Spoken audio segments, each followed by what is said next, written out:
অনেক দিন ধরে আমরা মিডিয়াতে আপনাকে পাইনি, এই যে রাজনৈতিক সংকট শিল্পীর জন্য, সেটাকে আপনি কিভাবে দেখেন?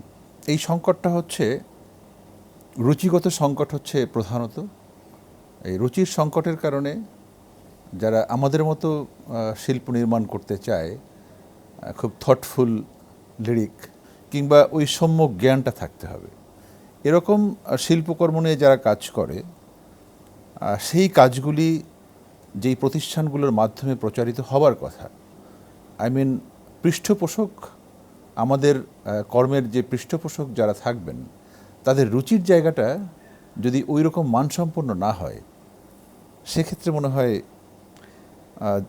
প্রকাশের ক্ষেত্রে একটা বড় ধরনের বাধা। সেই জায়গায় কিন্তু আমি বলেছিলাম রুচির সঙ্গে রাজনীতির একটা ব্যাপক সম্পর্ক আছে। অফকোর্স।